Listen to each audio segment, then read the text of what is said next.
نزلنا النهارده عشان نسأل الشباب إذا كان هم بيعكسوا أو لأ، وإيه الحاجات اللي ممكن البنت تعملها علشان تتجنب إن هي تتعاكس أو إن الولاد ما يبصلهاش في الشارع.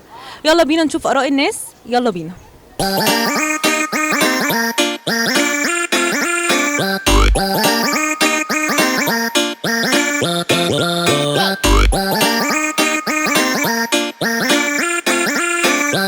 حازم بتعاكس؟ لا طبعا. يا راجل الحمد لله. بتعاكس؟ طبعا عادي. بجد؟ انت لو مش مذاكر بتعاكس يا علاء؟ طبعا، في حد ما يعكسش؟ بتعاكس مين بالظبط؟ اي حد ماشي في الشارع اعرفه ما اعرفوش بعكسه. بلطجة بقى. لا وبالذات كمان لو مزه يا لهوي بعكسها.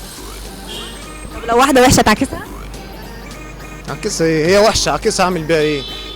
تعكسها تقول لها ايه مثلا؟ يعني قول لي مثلا حاجة. مثلا يا مزه، وكمان لو عينيها حلوه يا لهوي، ولو شعرها يا دين امي. وانت اصلك من ايه؟ انا من خربتها. ايه؟ من خربتها. ايه اكتر 3 حاجات لو البنت بطلت ان هي تعملهم يعني الشباب هيبطل ان هو يعكسها؟ اللبس المثير ده اهم حاجه يعني، ده والبنطلونات المقطعه بقى والكلام ده بس. الصوت العالي مثلا للبنت في الشارع، الضحك كده يعني، ده بيفتح مجال للولد ان هو يتجرأ.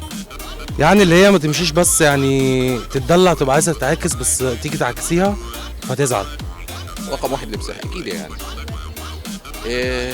نمرة 2 جديتها في المشية. البنت ما تعملش حاجة، هي البنت على طبيعتها، بس هما الولاد هما بقى اللي يحترموا نفسهم. بلاش مناطيل مقطعه وبلاش الشغل اللي هو الاستيلاتنا، مش بتاعتنا، مش بتاعت مجتمعنا.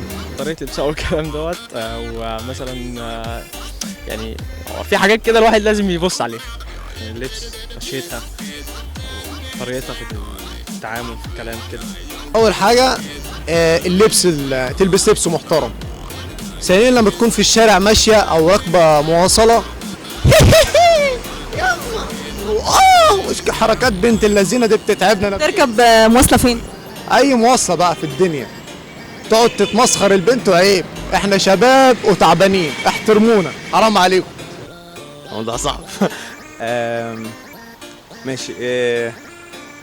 الاوفر في المشيه، الاوفر في مثلا تبقى ماسكه سجاير او حاجه زي كده. طب مش بتخاف ان حد مثلا ممكن يعاكس اختك او مامتك او ايه؟ مامتي وحشه وخالاتي ميتين كلهم بس، وماليش عمات، هي عمه واحده وتقريبا ما اعرفوش، فما تحاوليش.